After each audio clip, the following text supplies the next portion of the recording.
Okay, our next speaker is Jason Stout. For those of you who don't know much about him, he's got a big bio. I have to shorten it quite a bit, but Jason is a true humanitarian activist. He has a long history of working with the charitable organizations. I'll list just a few. He's the executive director of No Poor Among Them, and a board member and program manager for Ukraine at the nonprofit group Responsibility Foundation. Jason has also previously worked with the U.S. Peace Corps. He has also worked with refugees and victims of hunger and trafficking through Catholic charities. After the outbreak of the war in Ukraine, Jason, who had previously lived in Kyiv, returned back to Utah and organized the collection and shipment of protective gear for Ukrainian soldiers, demonstrating his commitment to supporting those affected by the war. Please welcome Jason Stout.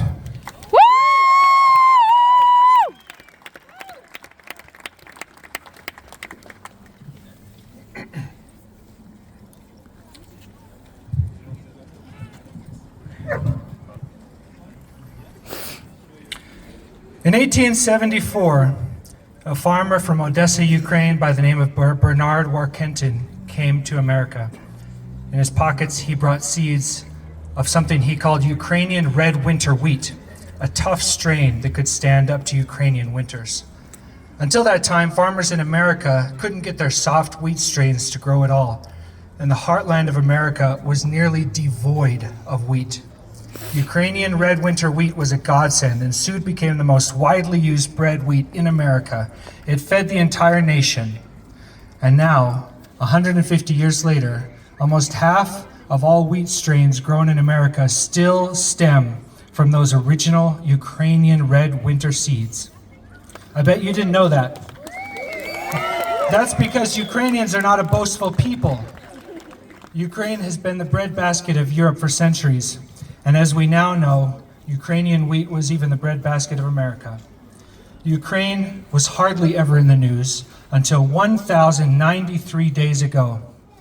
It's one of the most beautiful countries in the world with incredible people, but many didn't even know where it was on a map until the full-scale invasion. Ukraine is the Shire of the world, full of endearing people who are content to love their families, the richness of a simple life, and all living things. I've never seen anything so wonderfully green as the summer gardens of my Ukrainian friends and family. But then it all turned to gray. Death came to their door and smashed it down. And some of the most peace-loving people in the world had to turn their plows back into swords and fight for their lives. They were betrayed by their neighbor. They had willingly given up their nuclear weapons in 1994 to make the world a safer place, and we, the United States of America, promised to protect them in exchange. And now, after only 3 years of minimal aid, we have joined the betrayers. We should have been their greatest ally, their greatest champion. Ukraine has been quietly giving the world a lesson in courage and freedom for the last 300 years. Ukraine produced one of the world's first constitutions in 1710, well before our own constitution. They've been fighting to keep their identity, their language, their music and culture since the Russian Empire started exterminating it in the 1700s. They fought for independence from the Soviet Union from 1917 to 1921. They fought with the Allies in World War II and lost over 16% of their population to stop Hitler, which is a much higher percentage than Russia gave. They dared to push back against forced collectivization under Stalin, after which Stalin starved 3 million Ukrainians to death, wiping out over 5,000 villages in the process. Ukrainians peacefully protested in the winter of 2005 when Russia poisoned Ukraine's pro-democratic candidate, and after Putin's cronies rigged the election, and Ukraine still won. Russia continued to batter and bruise them, constantly trying to control them, until they had to march in the streets again in 2014 in the Revolution of Dignity. When Putin realized he couldn't covertly control Ukraine, he invaded Crimea and eastern Ukraine. Still, the world mostly ignored them. Ukraine fought Russia for 8 years until the full-scale invasion started in 2022. Finally, the world woke up. But now, Only 3 years later, we have betrayed them. Our own government is spewing Russian propaganda, blaming Ukraine for the war. What happened to us? 37 years ago, our president was standing up to Russian aggression saying, "Mr. Gorbachev, tear down this wall." And now, our mobster-in-chief is siding with Putin and is holding a knife to Ukraine's throat, demanding $500 billion and half of all Ukraine's natural resources. Our own White House is acting like the mafia, demanding protection money. That's even more money than Germany was forced to pay in reparations after the war. And Germany was the aggressor. Ukraine is the victim. Now, it seems half of America believes these lies and Kremlin propaganda. They think we've given $350 billion to Ukraine, but the truth is, we've only given Ukraine less than 19% of that amount. And most of that, 86% of it, wasn't actually given as money. We've just been sending them outdated, marked up equipment that we were getting rid of anyway, and then paying ourselves back for it. To put it in perspective, we've only provided Ukraine with 1.4% of what we spent on the wars in Afghanistan and Iraq. And I think we'd all agree that this 1.4% has been far more effective in saving lives and making the world safer than the $5 trillion we spent in the Middle East. We haven't committed any troops in Ukraine. We haven't hurt our economy in any way. Ukrainians are doing it all. They are spending the lives of their best and brightest to protect the world from tyranny. I was in Ukraine a few months ago, and everyone I spoke with was giving up something for their country. Every musician I heard was raising money for their troops, performing for free half the time. One of my favorite Ukrainian bands even joined the army, the entire band, and they wrote a song about the war. Part of that song says, "All our prayers are here. Our hearts and spirits are steel. The unbreakable heroes of the past give us strength from heaven. The battle burns all around us. Mom, I'm standing for you. I'm in the ranks, fighting for you. I stand next to my brothers. Across from us, the contagion advances. All of our tomorrows are protected behind our backs. Our children, parents, families, and all our brothers who have returned home on their shields. There is work for us to do. Let's do it calmly as we were taught. It is not a sin to be afraid. The only sin is to betray." But now, our country has betrayed them. Our government's honor is dead. So we have to lengthen our stride and see what we can do. We cannot allow the festering evil of corrupt politicians to steal our energy and wreck our moral compass. We must show the world that not all Americans have fallen for the lies of Russian propaganda. We must remember there are still good people in the world, still good people who are fighting for freedom and know how to struggle. Like the 21-year-old woman from Utah who bought a one-way ticket to Ukraine and joined the fight, serving as a soldier and a medic, pulling wounded soldiers to safety as cluster bombs exploded around her. When she was asked why she was fighting, she said, "This is a human thing. You can't sit back and watch. It'd be like sitting and watching someone kicking a dog for no reason, kicking a dog in the head, and it's crying and you don't stop it." Another quiet hero from Rexburg, Idaho, a U.S. Army veteran by the name of Dane Partridge, also flew to Ukraine to help in the fight against tyranny. At one point, he stepped on a tripwire, triggering a grenade that left him with 9 shrapnel wounds. 3 weeks later, when he was discharged from the hospital, he went straight back to work on the front lines. He later died while trying to save his fellow soldiers in Ukraine. His sister said, "We knew that his heart was happy helping over there, and that made us happy. Above all else, he said it was him serving his God." When our country turns its back on Ukraine, it's not just betraying Ukrainians, it's betraying our friends and neighbors who have sacrificed to help Ukraine, as well as the very principles our nation stands for. So we must not give up. They will not break us. Our leaders have chosen death before life. They've chosen weakness before strength. So now it's up to us. We must be the strength before the world's weakness. We have made promises, and we have miles to go before we sleep. They will not break us. If Ukrainian soldiers can bleed through the freezing mud and sleep in cold, wet trenches night after night, year after year, then we can call our friends and representatives. Yes! The Ukrainian soldiers can keep going back to fight again and again after being hospitalized, even when they don't have to go back. We can keep donating to keep them warm at the very least while they do it. One of our Ukrainian volunteers recently wrote to me and said, "We appreciate your support. Without it, we would be dead already." Another soldier sent us a thank you recording from the front lines, and you can easily hear the sounds of shelling and explosions in the background. They still need our help. Someday, our country will awaken to the awful mistakes it is making, to the horrors it is currently allowing, because we wanted cheaper gas. But for now, our government is still choosing ignorance. We cannot allow their blindness to divert our efforts. Eventually, our efforts will make a difference.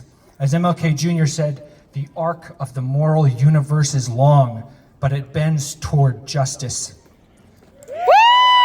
One Ukrainian recently said, no matter how hard they try to knock us off our course and blow away our inner resilience, we will write our future ourselves.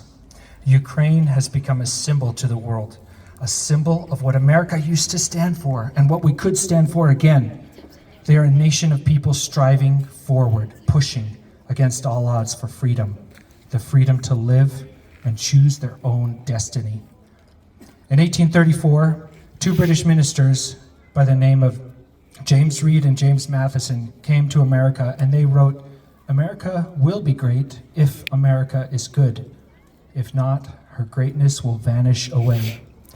Unfortunately, our memory as a nation is painfully short. We're suffering from social and civic amnesia. We've already forgotten what it means to struggle and fight for what is most important. We've abandoned reason for madness. We're no longer a beacon of freedom to the world. But although our government has abandoned logic and compassion and any semblance of long-term thinking, it is now up to us. They will not break us. As Mark Twain said, it doesn't matter what the politicians and the mob say. It doesn't matter if the whole country decides that there's something wrong is something right. When the mob and the press and the whole world tell you to move, your job is to plant yourself like a tree beside the river of truth and tell the whole world, no, you move. So what can we do? We can vote for compassionate, reasonable leaders that support Ukraine. We can help Ukrainian refugees. We can call our Ukrainian friends to give them moral support. We can keep volunteering and keep donating. We can always do more. I have Ukrainian friends that are now planning to increase how much they donate by sacrificing part of their own food budget. Since day one of the full-scale invasion, the people who have been helping Ukraine the most are Ukrainians. In spite of what our administration is saying, Ukrainians want the war to end more than anyone. Of course they do. They sit on the floors of their apartments at night assembling FPV drones for their brothers on the front lines. They pray every evening that their husbands will come home alive.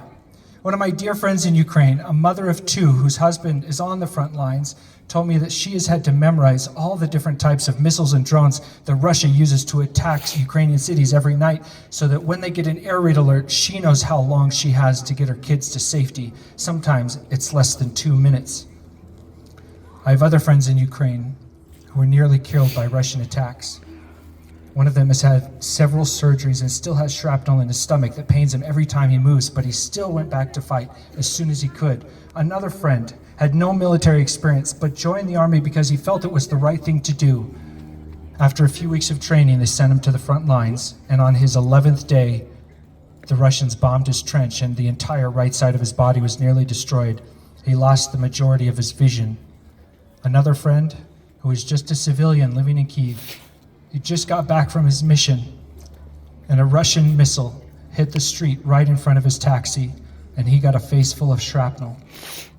Somehow, all three of them and their families have found the incredible fortitude to carry on.